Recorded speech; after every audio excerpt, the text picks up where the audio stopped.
Elden Ring's DLC, Shadow of the Erdtree, introduced the Smithscript weapons. Weapons of various classes that are based around throwing them. From daggers to a spear to the funniest one, the Smithscript Greathammer. And this weapon is pretty damn good. It's got decent fate scaling, deals crazy poise damage, and it hits hard. And then there's the weapon's strong attack, which is interesting. Its damage is not quite good as other hammers' strong attacks. Certain enemies can dodge it, and they just don't have the greatest accuracy in general. But none of that truly matters, because it's hilarious. And so I set out to beat all remembrances in Elden Ring by only throwing great hammers at them. This meant no basic attacks at all, and only the strong attacks. The hammer had to physically leave my hand and dome the boss. Seeing as the hammer isn't available until you access the DLC, typically I would have to beat both Moog and Radahn to get to it, which between the insane ruin acquisition from that, as well as the access to pretty much full smithing stone upgrades, and the fact I would also get two of the best talismans to pair with the weapon, I felt the first half of the game would be trivialized if I rushed it and just hit my head against those bosses with a club. So instead, I prayed to Miyazaki himself, sacrificed my firstborn child, and just like that, he was able to bestow me with the Smithscript Greathammer right from the beginning of the game. This way, I actually had to fight a large chunk of the bosses and scale myself properly with the game. So be sure to like the video and subscribe for more nonsense, and let's beat Elden Ring by only throwing hammers. I did the typical loot hunting and was able to get my big hammer to a +8 for my first battle. While an underwhelming first battle, it's one that I thought would be necessary, that being Nereus and Patches. Margit's Shackle is usually a pretty valuable item for any run, although I learned that this run would be an exception. But it also gets me access to unlimited feet, which is truly a dream.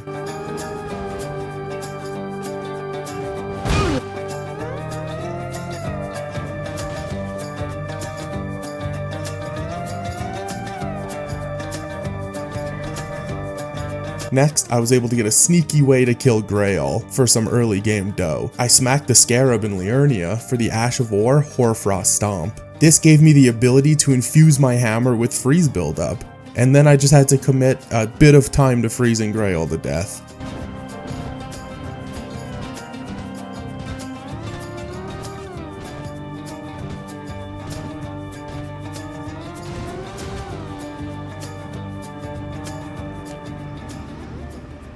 I decided it would also be smart to take out the Erdtree avatar that drops the tears that boost elemental damage, and this was when I really learned a huge downside of the hammer throwing. The stamina cost is ridiculous, and from this moment on, the turtle talisman became a pretty essential part of my kit.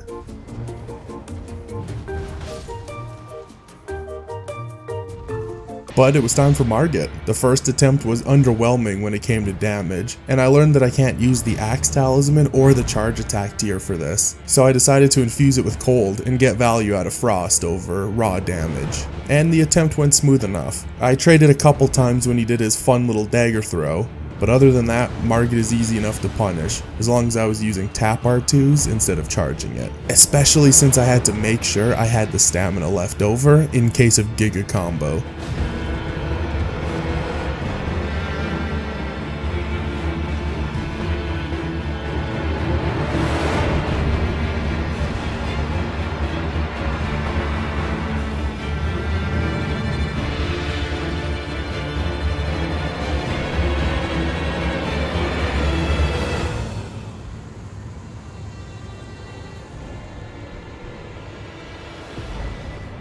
But with Margit out of the way, it was time for my first Great Ruin, and Godric was the same deal. It was way more efficient to get the faster throws off than charging it. This fight also showed me how bad the hits are before the actual throw. They do next to nothing, and unless you're utilizing them to proc Frost, then it's best to just focus on keeping distance and just getting the actual throw to land. But poor Godric is unfortunately a little too easy for his own good, and he went down pretty quickly on a first try.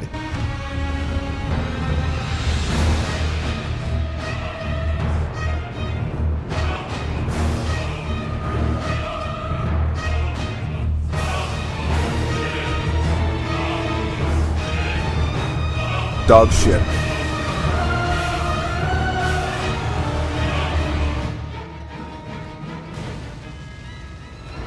Oh, help! Help!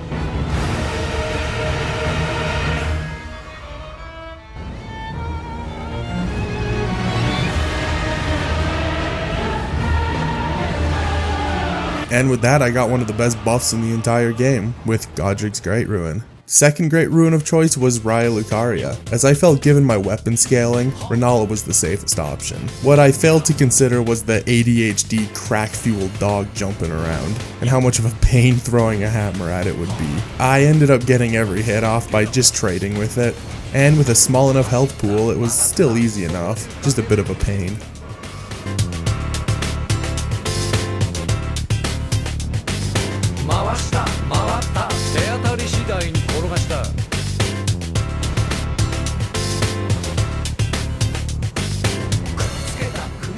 Finally, I was at the Lands Between second most annoying magic spammer. Both phases combined took almost 10 minutes. It was annoying.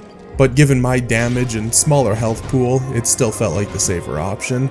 And it was, as Renala's pretty weak. She just likes to leap around and drag fights out as long as possible.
I made a quick stop to say hello to Gillica, and this was the first time in a long time that I didn't completely nuke her right away. I may have forgotten about her grab attack and got snagged.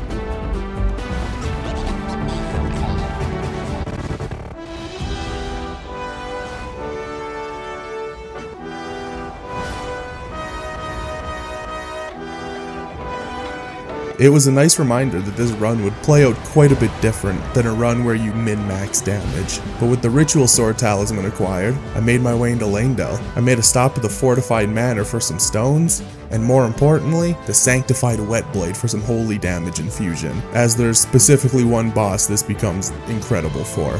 Heading into Goldfree, I decided to one-hand my Great Hammer, and have the Jellyfish Shield equipped as well, for the damage boost from its Ash of War, Contagious Fury. A 12% damage boost is nothing to shy away from, but to be honest, the two cons outweighed the damage boost. Those being the short duration, making it so I don't actually get a lot of value from it unless I'm taking the time to reapply it semi-frequently, as well as the fact that I have to one-hand my hammer, which admittedly is mostly a personal preference, but I am so two-hand pilled that it legit just feels awkward to rock the classic hammer and shield combo. A shortcoming on my end caused me a bit of a damage nerf for the run, but it can get made up for in other ways as more is unlocked.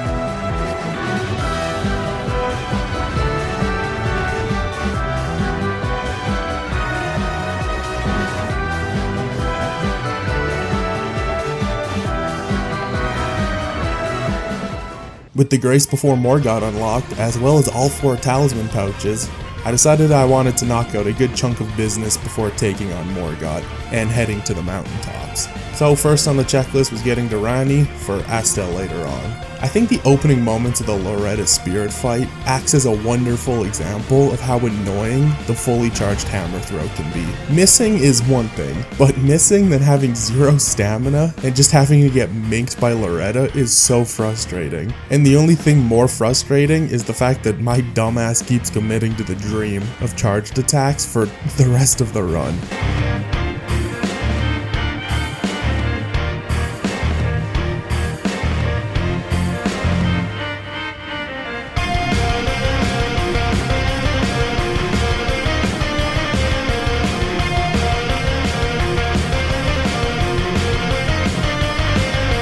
But with Loretta down and Ronnie telling me to go underground, that's what was next. Radon honestly wasn't that bad, but I am grateful I didn't do it earlier since I still had to trade a good bit. But he went down smooth enough and launched a nice little comet into the ground on his way to the Land of Shadows.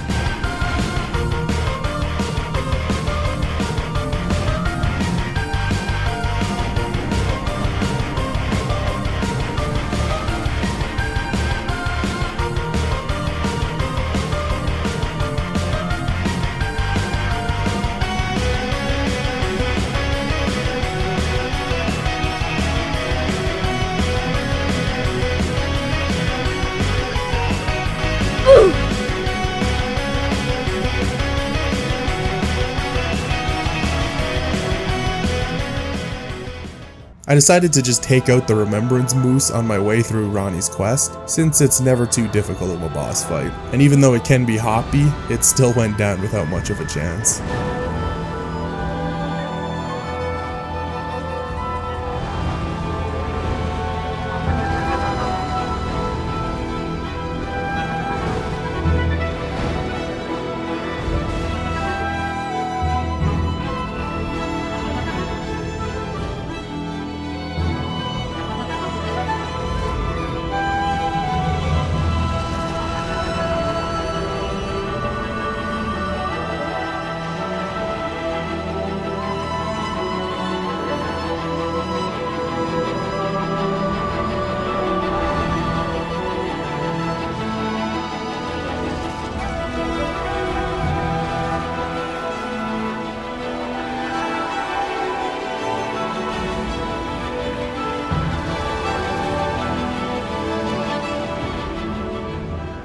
And I ripped through Ronnie's checklist right up until getting the Lake of Rot unlocked for later. It was time to do the same for the Deep Root depths, and to at least get right beside Fia's champs. I'm a huge advocate for taking the Moog way over the other way, as while I may not be a huge fan of Remembrance Moog, I like Sewer Moog. He doesn't have the stuff that I don't like.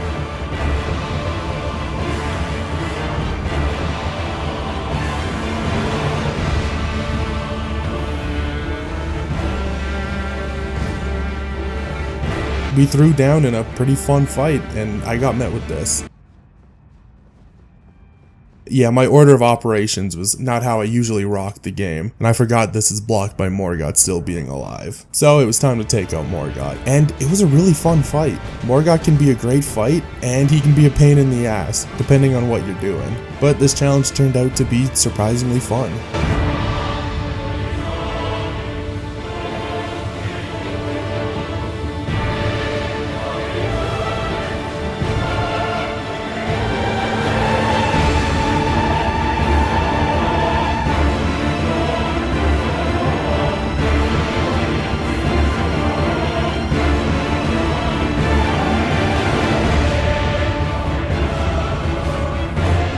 I finished up the map progress in the Deep Root depths quickly, and then it was back to the main path, as that was everything I needed for map progression. Now it was Fire Giant.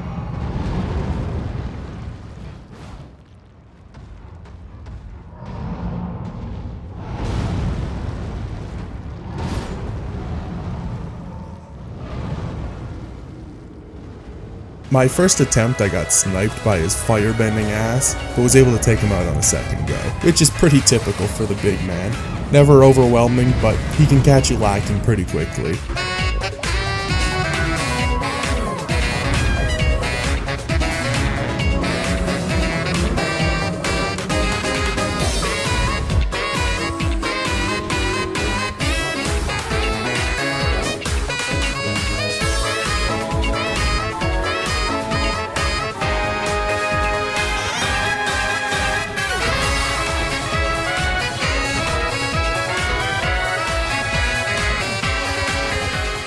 With the main progress made and a well upgraded hammer, I felt confident in taking out Moog.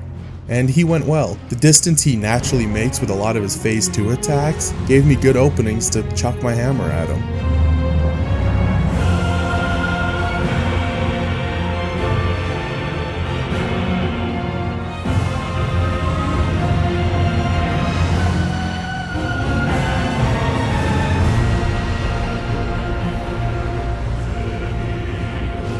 And with that, I had access to the DLC, which more importantly meant access to 2 incredible talismans that specifically really benefit this build. The first being the two-handed sword talisman, a 15% damage buff while I was two-handing my weapon, and the smithing talisman, which gets me a 10% damage increase for when I'm specifically throwing my weapon. At this point I decided the Scadutree avatar would likely be one of the first remembrances I take down in the DLC, so I decided to grab the red hot wet blade for fire infusion and throw down with the putrid avatar in Kaled that drops the fire shroud and crack tier.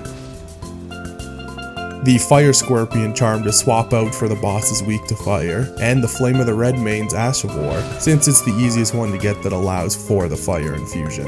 After some Scadutree collecting and the typical Gaia smacking for even more, it was time for the first fun remembrance of the DLC.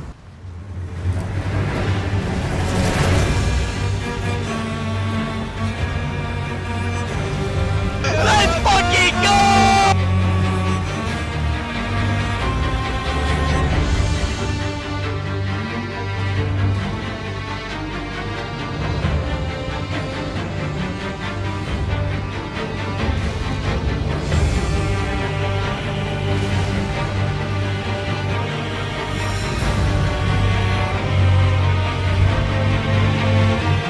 It was sloppy, but the damage made it an easy enough first try.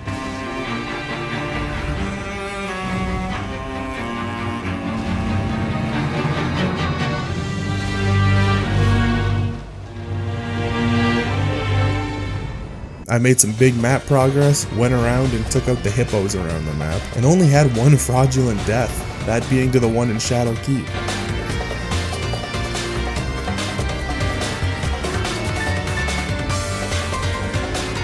Then took out the Ancient Dragon Man for Red Zone and Mount Doom Scadutree fragments, and this is where I really learned that NPCs aren't actually as bad as I was expecting them to be. They don't really detect you charging up the throw, so as long as they don't input read dodge the actual throw, and you time it right, they'll just sort of run into it and take it on the chin.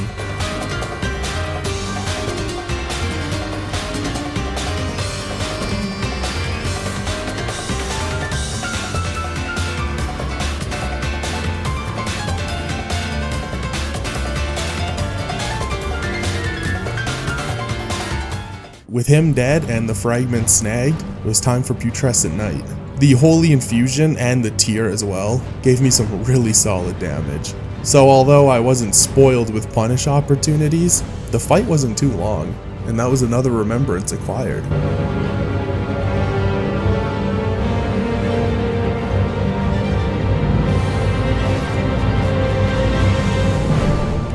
Next up was my boy Mesmer. It doesn't really matter what run I'm doing, I always enjoy fighting him. A few less opportunities to strike than normal, but it was still an easy and really fun fight.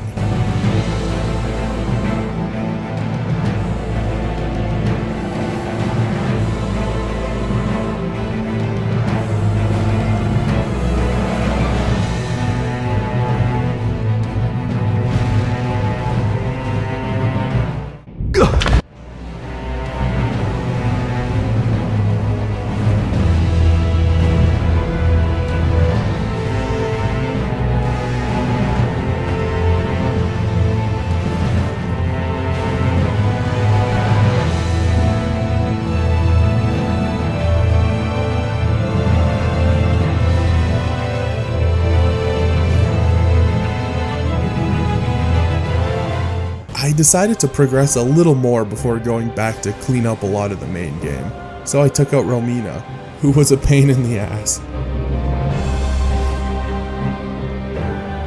And Metier, who was a pain in the ass. I got bitched around more than I wanted to admit, but it was 2 more remembrances gained and access to Enirielum. And then came some big progression for the main game. I took out Astel, Thea Simps, Fortisax, and got myself all the way to the Halig Tree by killing Niall and Loretto.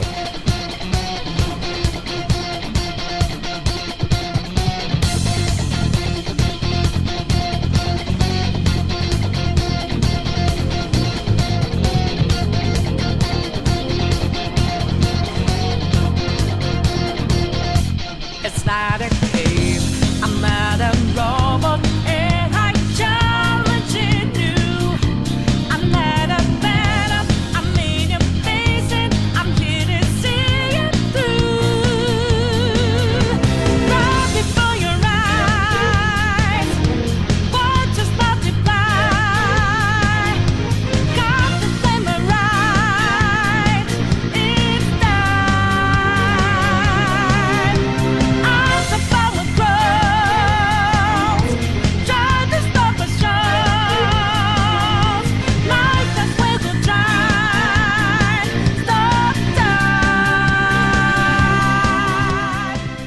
The DLC admittedly made me beefier than I was expecting for these fights, and none of them really stood much of a chance. The DLC talismans came in huge for consistent damage buffs, and then with buffs like Golden Vow and Blessing of the Erd Tree, I had some good defenses for some greedy trades.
with how strong I was, I ended up itching to go finish up the DLC and take out the big boys. So Mitra was up first, and he was a bit of a pain. He can close distances so quickly that it pretty quickly ended up being a hit trade fiesta, but my high Scadutree count helped a lot and carried me.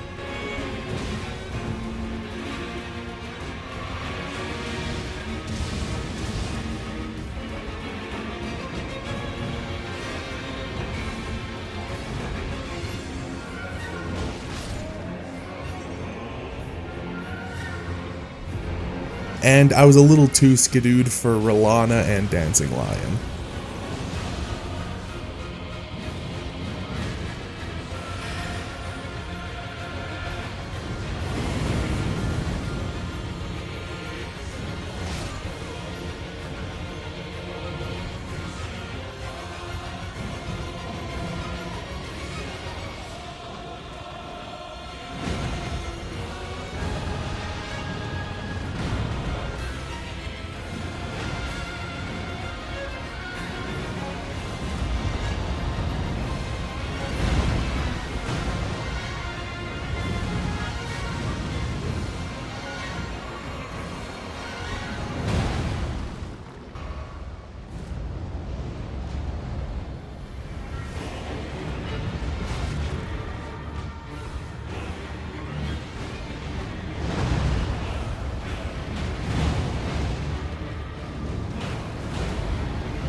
But then Bale was Bale. No level, no Scadutree, no buffs, no chunky fella armor can prepare you for how hard Bale hits. It took a couple of tries, but the fight was honestly underwhelming. It was a marathon and not a sprint for sure. But Bale doesn't wombo combo too much, especially in his first phase, so I just had to be patient and got it taken care of.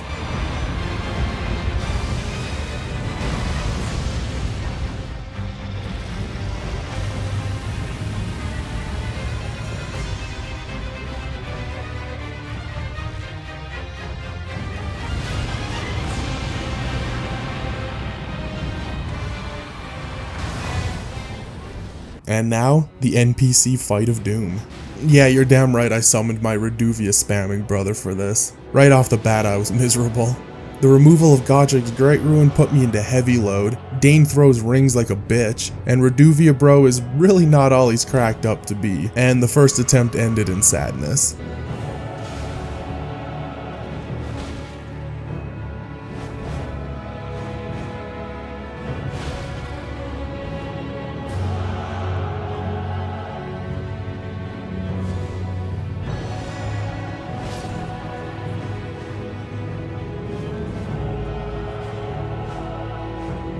But very luckily it was a second try.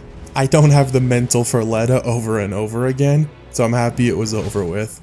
Now this might shock you, but Radahn was a nightmare. The lack of punish windows was not ideal, and he kicked my ass a good bit. But after a bit of trial and error, I learned the windows and was able to take care of it eventually.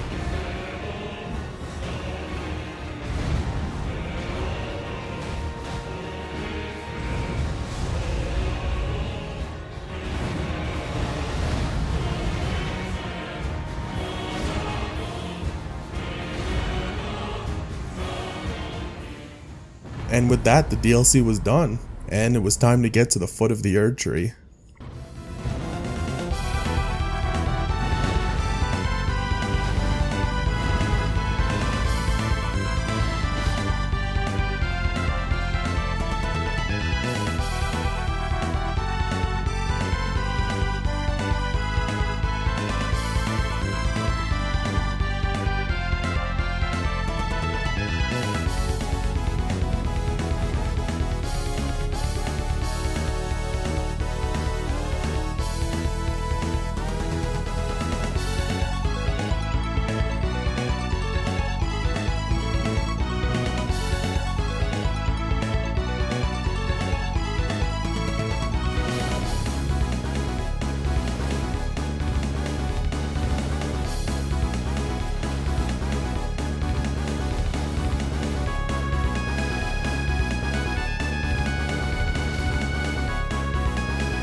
With the mandatory fellas down, all that was left was the stragglers that I had already progressed to. The first was Placidusax, and he wasn't too bad. The chunk of health and extremely beefy strength stat that the DLC money got me made him pretty manageable.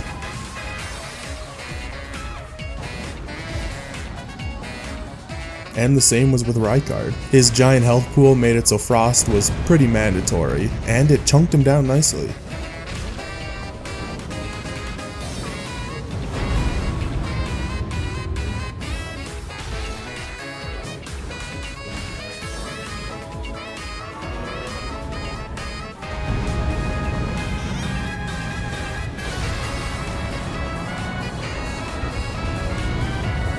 And that left just Melania and Radabeast, and the final boss. Melania was all over the place.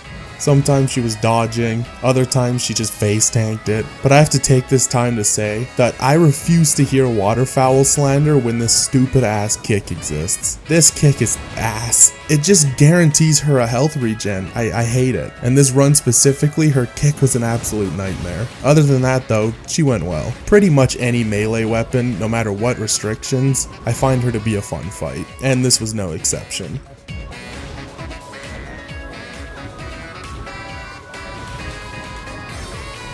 And it wasn't too long before the Rock Queen was hammered into the ground. And that only meant 3 bosses left.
I didn't speak wrong, there's 3. In a challenge that consists of chucking a hammer like an idiot, there was only one real final boss that felt appropriate.